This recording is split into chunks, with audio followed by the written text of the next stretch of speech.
ઓમ શ્રી ગણેશાય નમઃ. જય શ્રી કૃષ્ણ મિત્રો. જેવી કરણી એવી ભરણી આ વાર્તાનું નામ છે. જો તમે ક્યારે કોઈને રડાવ્યા છે તો તમારે પણ અવશ્ય જરૂર રડવું પડશે. જેવું કામ તમે ખોટું બીજા સાથે કર્યું છે તો એ ફરી ફરીને તમારી પાસે પણ જરૂર આવશે. એવું જ આ વાર્તામાં કહેવામાં આવ્યું છે મિત્રો. તો આ વાર્તા ખૂબ જ સરસ છે. ધ્યાનથી પૂરા મનથી સાંભળજો અને વિડીયો સારો લાગે તો મિત્રો લાઈક અને શેર જરૂર કરજો. આ ચેનલને સબસ્ક્રાઈબ પણ જરૂર કરજો. આ ચેનલમાં નવી ભગવાનની કથાઓ, વાર્તાઓ, શાસ્ત્રોની, પુરાણોની વાર્તાઓ, જીવન ઉપયોગી ઉદ્દેશ આ વિડીયોમાં આ ચેનલમાં તમને સાંભળવા મળશે. માટે આ ચેનલને સબસ્ક્રાઈબ કરવાનું ભૂલશો નહીં. ઓમ નમઃ શિવાય. ઓમ નમો ભગવતે વાસુદેવાય. જેવી કરણી એવી ભરણી. જો માતા પિતાને કે અન્ય કોઈને રડાવશો તો તમારે પણ રડવું જ પડશે. એક સમયની વાત છે. શિવજી અને માતા પાર્વતી એક સાથે કૈલાસ ઉપર બેઠા હતા. ત્યારે મા પાર્વતી કહે છે કે હે પ્રભુ, આજે મારું મન બહુ ઉદાસ છે. તમે મને કોઈ કથા સંભળાવો જેનાથી મારું મન શાંત થઈ જાય અને આ વાર્તાથી મનુષ્યને જ્ઞાન શીખ પણ મળે. એટલે ભગવાન શિવ બોલ્યા, હે દેવી, આજે હું તમને મનુષ્યના કલ્યાણ માટે એક બહુ મહત્વપૂર્ણ કથા સંભળાવું છું. એ કથાનો સાર છે કે જેવી કરણી એવી ભરણી. જેવું કરો એવું પામો. આજ નહીં તો કાલે જે વ્યક્તિની જેવી ભાવના હોય છે એના અનુસાર જ એને કર્મ મળે છે. એના કર્મ હોય છે. જેવી ભાવના એવા કર્મ, અને જેવા એના કર્મ હોય છે એવું જ એને ફળ મળે છે. ત્યારે માતા પાર્વતી કહે છે કે પ્રભુ, આ કથા સંભળાવવા માટે હું બહુ આતુર છું. આ કથા તો બહુ સુંદર હશે. તો ભગવાન ભોળાનાથ કહે છે કે દેવી પાર્વતી, આ કથા માનવીના કલ્યાણ માટે છે. જે પણ આ કથાને પૂરા ધ્યાનથી મનથી સાંભળે છે તે સમજી જાય છે કે જેવી કરણી હોય છે એવી એને ભરણી જરૂર, એનું ફળ જરૂર મળે છે. એને ભરણી કરવી જ પડે છે. આ કથા સાંભળવાથી મનુષ્યને એના કર્મનું ફળ કેવી રીતે મળે છે એ જરૂર સમજાઈ જશે. મિત્રો, તમને બધાને વિનંતી છે કે આ કથા પૂરી સાંભળજો, અધૂરી ન છોડશો અને આ ચેનલને સબસ્ક્રાઈબ પણ જરૂર કરી દેજો. કોમેન્ટ બોક્સમાં ભગવાનનું નામ પણ જરૂર લખજો. ઓમ શ્રી ગણેશાય નમઃ. ભગવાન ભોળાનાથ કથા કહેવાનું શરૂ કરે છે કે હે દેવી પાર્વતી, આ બહુ પ્રાચીન સમયની વાત છે. એક વખત બહુ પ્રખ્યાત નગર હતું. એ નગરમાં એક રાજા રહેતો હતો. એ રાજા વૃદ્ધ થવા લાગ્યો હતો. થોડો ગરડો થયો હતો.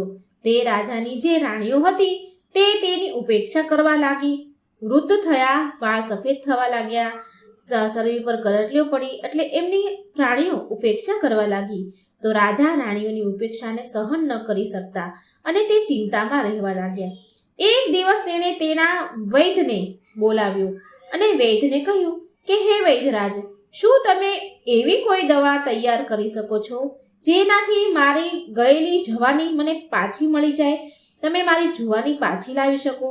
તો એ વૈદ્ય વિચાર કરે છે કે આ રાજા તો બહુ મૂર્ખ છે અને ફરીથી જવાન થવા માંગે છે. એ જાણે છે કે સંસારમાં જો કોઈ વૃદ્ધ થઈ જાય છે તો ફરી જવાન કેવી રીતે થઈ શકે. છતાં પણ એ મને કહે છે કે એવી દવા તૈયાર કરો કે જેનાથી મારી ગયેલી જવાની પાછી આવી જાય, હું યુવાન થઈ જાઉં. આ રાજા આટલો મૂર્ખ છે તો એની પાસેથી ધન હડપવું બહુ સહેલું છે. ધન લૂંટવું કોઈ મોટી વાત નથી. માટે હું એવો કોઈ ઉપાય નીકાળું કે આ રાજા મારી જાળમાં ફસાઈ જાય. મિત્રો, એ વૈદ્યના મનમાં રાજા પ્રત્યે જે ભાવના હતી એ સારી ન હતી. એ રાજા પાસેથી ધન લૂંટવા માંગતો હતો અને એ રાજાની મૂર્ખતા પર એનું રાજ્ય પણ હડપવા માંગતો હતો. એ વૈદ્ય બોલ્યો કે હે રાજન, હું દવા તો તૈયાર કરી શકું છું અને એ દવાથી મને ખબર છે કે તમને પૂરી રીતે લાભ પણ થશે. પણ આ કામ માટે મારી જે પણ શરત છે એ તમારે સ્વીકાર કરવી પડશે અને એનું તમારે પાલન પણ કરવું પડશે. રાજા બોલ્યા કે કઈ વાતો છે એ, કઈ શરતો છે? એટલે વૈદ્ય કહે છે કે આના માટે તમારે લગભગ 1 વર્ષ માટે કેદખાનામાં રહેવું પડશે. તો રાજા બોલ્યા કે એ શું કરવાને? તો વૈદ્ય કહે છે કે એ દવા ત્યારે એનો અસર બતાવશે કે ત્યાં અસર કરે છે જ્યાં સૂર્યના કિરણ ન પહોંચી શકતા હોય. માત્ર કેદખાનું જ એવી જગ્યા છે જ્યાં સૂર્યના કિરણ નથી પહોંચી શકતા, અને એ દવા ત્યારે જ એનો પ્રભાવ આપી શકશે, એનું અસર થશે દવાનો.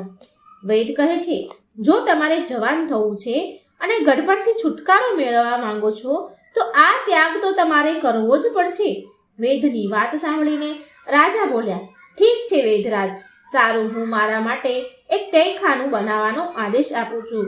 જ્યાં સુધી તે કેદખાનું મારું તૈયાર થાય ત્યાં સુધી તમે મારા માટે દવા તૈયાર કરશો.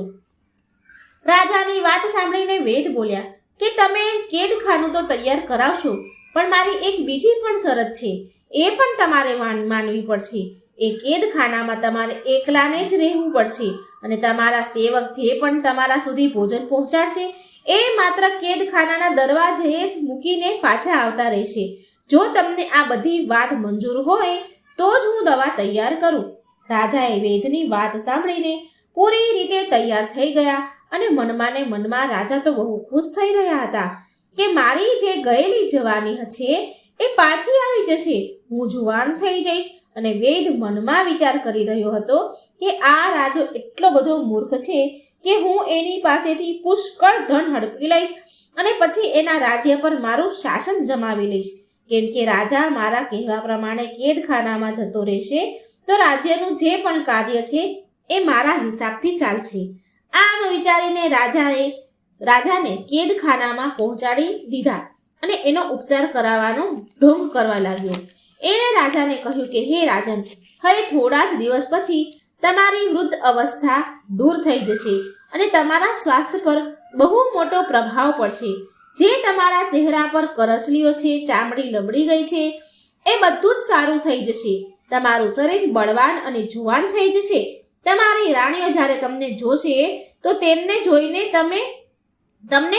એ ચોંકી જશે, ઓળખી પણ નહીં શકે એવું પરિવર્તન તમારા શરીરમાં આવી જશે.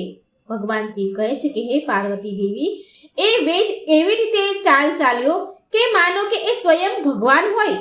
એ વૈદની વાત સાંભળીને રાજા તો બહુ પ્રસન્ન થયો અને કહેવા લાગ્યો કે હે વૈદરાજ, હું તો એમ જ ઈચ્છું છું કે જો મારી ગયેલી જુવાની પાછી આવશે ને તો હું તમે જે મોઢે માંગશો એ ઇનામ આપીશ અને એટલું બધું ધન આપીશ કે તમારી આવનારી પેઢીઓ પણ માલામાલ થઈ જશે. એક બાજુ એ વૈદ રાજાને જુવાન બનાવવાનો ઢોંગ કરતો રહ્યો અને બીજી બાજુ જંગલના રસ્તેથી એક સુરંગને ખોદાવીને એ કેદખાના સાથે જોડી દીધી. ત્યાર પછી એ વૈદ બિલકુલ એક રાજા જેવો એવો હમસખલ હોય, બિલકુલ રાજા જેવો જ દેખાતો હોય એવા વ્યક્તિની શોધ કરવા લાગ્યો, જેનો ચહેરો રાજા સાથે મળતો હોય. એ વ્યક્તિ જુવાન હોવો જોઈએ. તો એક દિવસની વાત છે, નદીના તટ પર સ્નાન કરતો એક વ્યક્તિ બિલકુલ હુબહુ એવો જ દેખાતો હતો જેવા વૈદને જોતો હતો. જેવો રાજા જેવો દેખાય એવો વૈદ શોધતો હતો, જેનો ચહેરો, શરીર, બાંધો બિલકુલ રાજા જેવો જ હતો. એ વૈદે એ વ્યક્તિ પાસે ગયો અને એને કહેવા લાગ્યો કે એ ભાઈ, તું આ નગરમાં પહેલી વાર આવ્યો હોય એવું મને લાગે છે. તું ક્યાં રહે છે? એટલે એ વ્યક્તિ કહે છે કે હે ભાઈ, તમે સાચું કહ્યું, હું આ નગરમાં પહેલી વાર આવ્યો છું, પણ તમે મને આ બધું કેમ પૂછો છો? તો વૈદ બોલ્યા કે હું એટલા માટે પૂછું છું કે તમે મને મારો મિત્ર જેવા જ મને સમજો. મારી વાત માનશો તો મારા કામ માટે તમે તૈયાર થઈ જશો તો હું તમને આ નગરનું રાજા બનાવી દઈશ. વૈદ આવી પટ્ટી પડાવે છે એ વ્યક્તિને. વૈદની વાત સાંભળીને એ યુવક આશ્ચર્ય પામ્યો અને કહેવા લાગ્યો કે તમે એ કેવી રીતે કરશો? તમે કેવી વાત કરી રહ્યા છો? વૈદ બોલ્યા કે ભાઈ, હું જે કહું છું ને એ સાચું કહું છું. હું રાજ્યનો વૈદ છું અને રાજા પર મારો બહુ મોટો પ્રભાવ છે. હું જેવું ઈચ્છું એવું કરી શકું છું. તો તે વ્યક્તિ બોલ્યો, આ તો બહુ ખુશીની વાત છે. જ્યારે તમે આટલા પ્રભાવશાળી વ્યક્તિ છો તો તમે મને રાજા જરૂર બનાવી શકો છો, પણ રાજા બનવા માટે મારે શું કરવું પડશે? તો વૈદરાજ બોલ્યા કે માત્ર થોડા દિવસ માટે તમારે કેદખાનામાં રહેવું પડશે, પણ જેવો જ તું કેદખાનામાંથી બહાર આવીશ તો સીધા જ રાજ સિંહાસન પર જઈને બેસી જશો અને તમે આ રાજ્યનો રાજા હું તમને બનાવી દઈશ, આ રાજ્યના રાજા તમે બની જશો. વૈદની વાત સાંભળીને એ વ્યક્તિ કહે છે કે તમારો આ પ્રસ્તાવ મને સ્વીકાર છે. મને કહો કે મારે કેટલા દિવસ સુધી રાહ જોવી પડશે? એ વૈદ કહે છે કે માત્ર થોડા દિવસ માટે કેદખાનામાં રહેવું પડશે. વધારેમાં વધારે 6 થી 7 દિવસ માટે કેદખાનામાં રહેવું પડશે. ત્યાર પછી મારી જે યોજના છે તે અનુસાર મારું કામ થઈ જશે. તો એ વ્યક્તિ બોલ્યા, ઠીક છે, પાસે અહીં એક ગામ છે ને, એ ગામની બહાર એક ઝૂંપડીમાં હું રહું છું. જો કંઈ કામકાજ હોય તો તમે કોઈને મોકલીને તમારો સંદેશ આપી શકો છો, અથવા તો તમે ખુદ આવીને મને મળી શકો છો. તો વૈદ બોલ્યા, ઠીક છે. પછી એ વૈદ ત્યાંથી પાછા આવ્યા અને એની યોજના ઉપર કામ કરવા લાગ્યા. એમને રાજા જેવો વ્યક્તિ મળી ગયો, એટલે હવે એની યોજના હવે શરૂ કરી.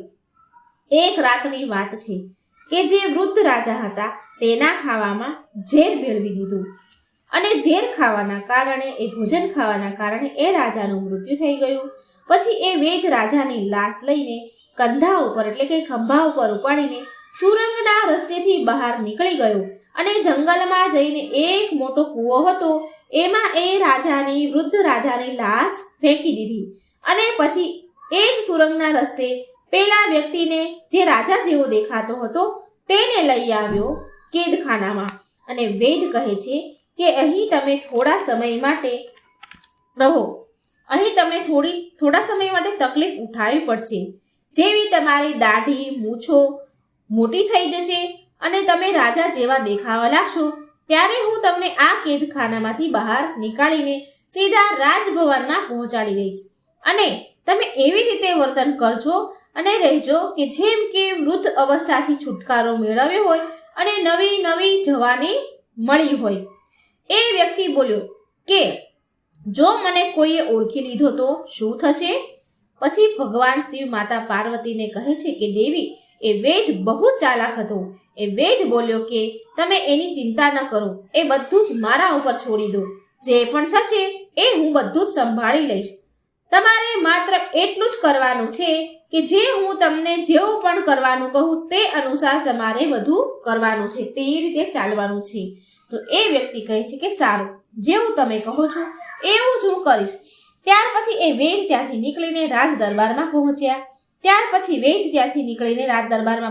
અને જે પણ ત્યાં હતા મંત્રી, સભામાં આવેલા સભાના સદસ્યો હતા, ત્યાં પહોંચ્યા અને કહે છે કે તમારા બધા માટે હું બહુ મોટી ખુશ ખબર લાવ્યો છું.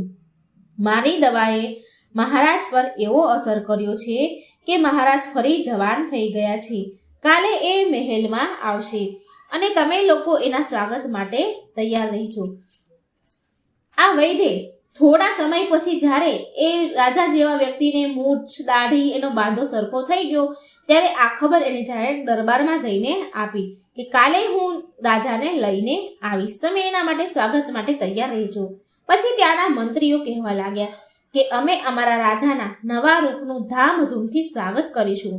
પછી વૈદરાજ સીધા રાણીના દરબારમાં, એના કક્ષમાં પહોંચ્યા અને એમને વાત કહી.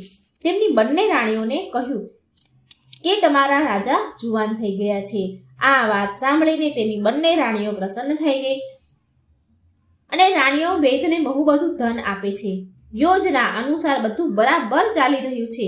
એ વૈદ કેદખાનામાંથી એ વ્યક્તિને લાવીને સિંહાસન પર બેસાડી દે છે.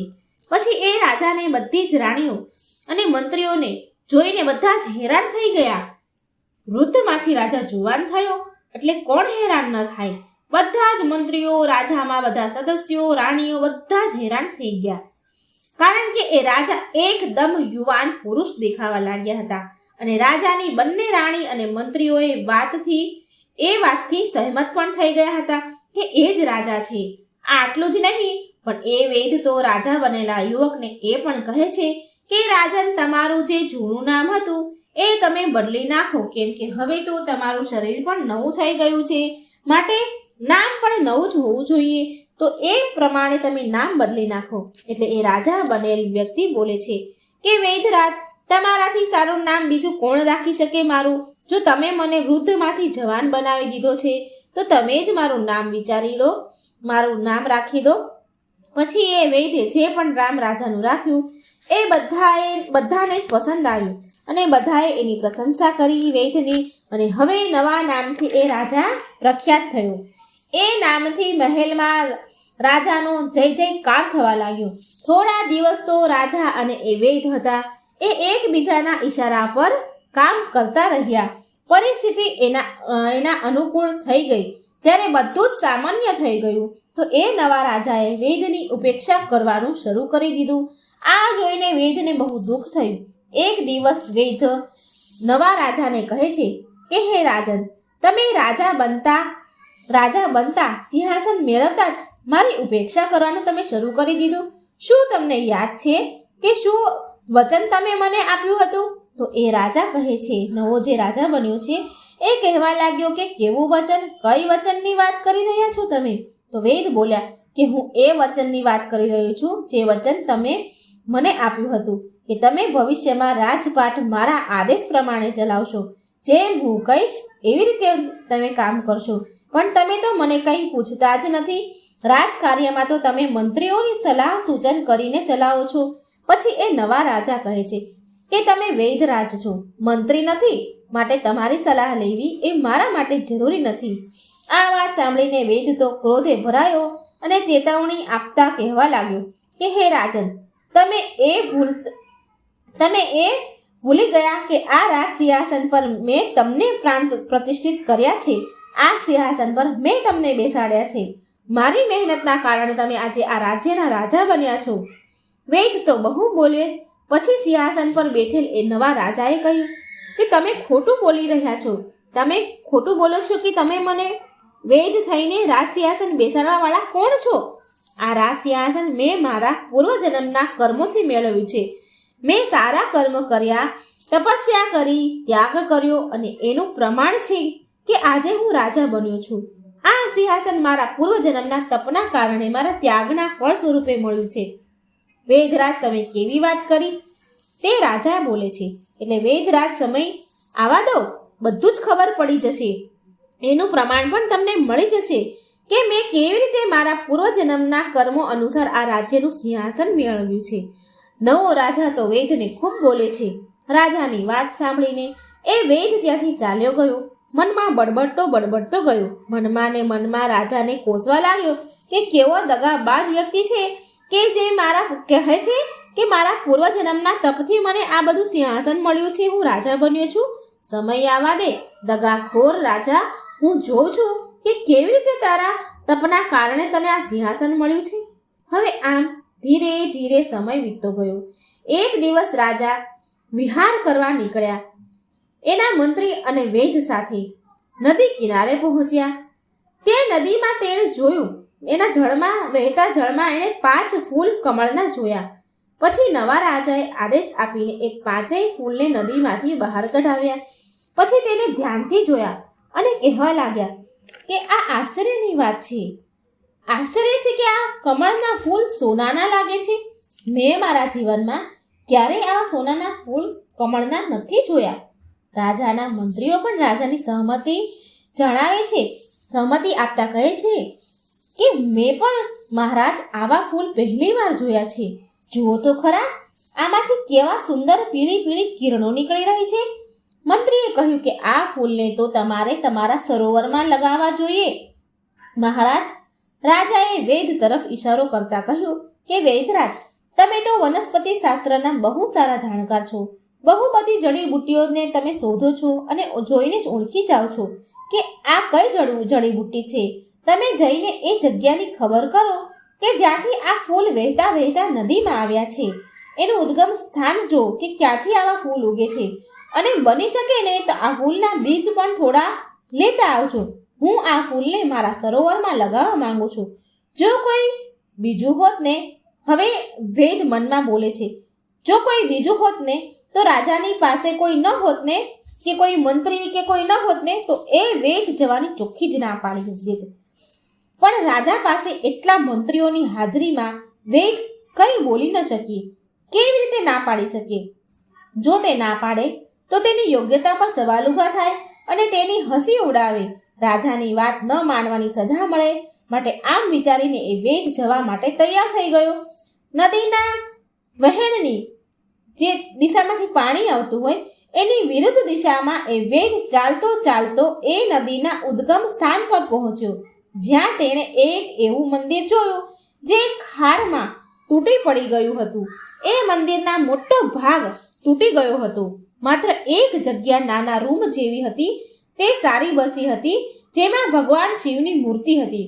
ભગવાન શિવની મૂર્તિને જોઈને વેદ પગે લાગ્યો અને પછી ત્યાંથી બહાર નીકળીને મંદિરના પ્રાંગણમાં પહોંચ્યો અને આમ તેમ જોવા લાગ્યો.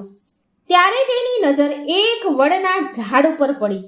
એ વડનું ઝાડ બહુ વિશાળ હતું, નદીના કિનારે ઉગેલું હતું. અમુક વડની શાખાઓ તો નદીના જળમાં ફેલાયેલી હતી. ત્યારે એની નજર ઝાડની એક મોટી જાડી ડાળી ઉપર ગઈ.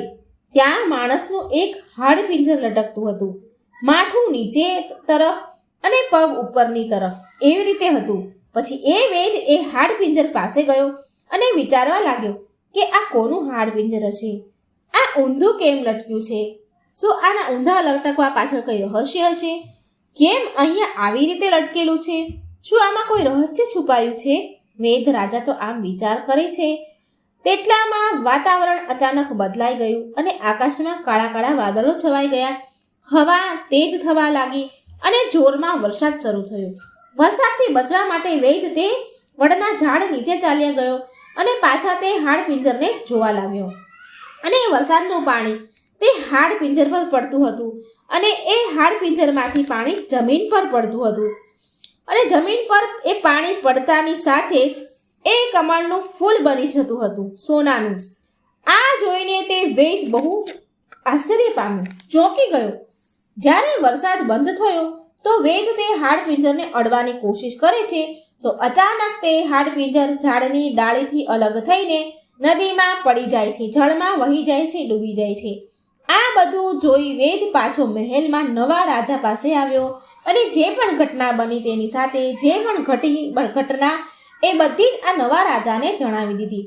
આ સાંભળીને રાજાના ચહેરા પર હસી આવી ગઈ. તે હસવા લાગ્યા અને તેણે વેદને કહ્યું કે હે વેદરાજ, તમે એ નરનું હાડપિંજર હતું, માણસનું જે તમે નર હાડપિંજર જોયું, તે જે તમે જોઈને આવી રહ્યા છો એ પૂર્વજન્મમાં મારું જ શરીર હતું. મેં મારા પૂર્વજન્મમાં એ વડના ઝાડ પર ઊંધો લટકીને વર્ષો સુધી ભગવાન ભોળાનાથની તપસ્યા કરી હતી. હું એક યોગી હતો. તપસ્યા કરતા કરતા જ મારું મૃત્યુ થઈ ગયું હતું.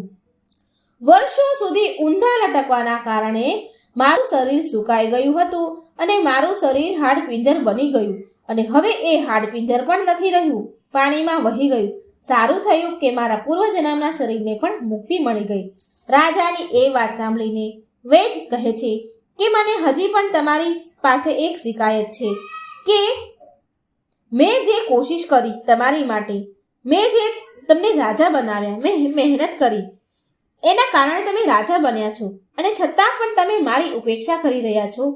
એટલે એ રાજા કહે છે કે હે વેદરાજ, એ જ તો તમારો બ્રહ્મ છે. મેં તમને કહ્યું હતું ને કે આ રાજપદ મને મારા પૂર્વજન્મના કર્મોના ફળના કારણે મળ્યું છે. તો એ વેદ બોલ્યા કે તો શું મારી મહેનતનો કોઈ મતલબ નથી? એટલે રાજા બોલ્યા કે તમે જે મહેનત કરી હતી એ બધી મહેનત તમે તમારા સ્વાર્થના કારણે કરી હતી.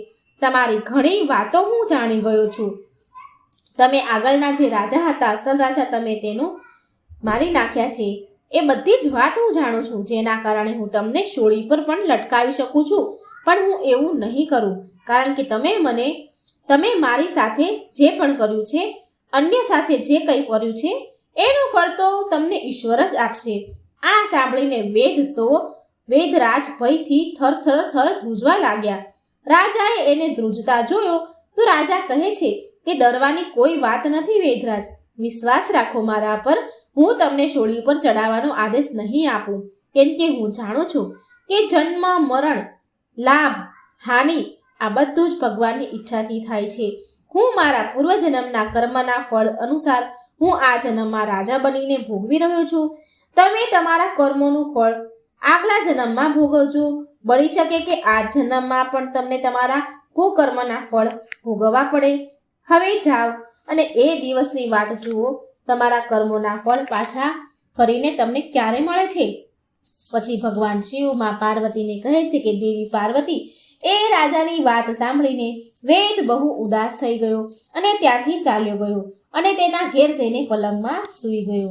થોડો સમય વીતતો ગયો અને રાજાના કહેવાનું સાચું પડ્યું. થોડા દિવસ પછી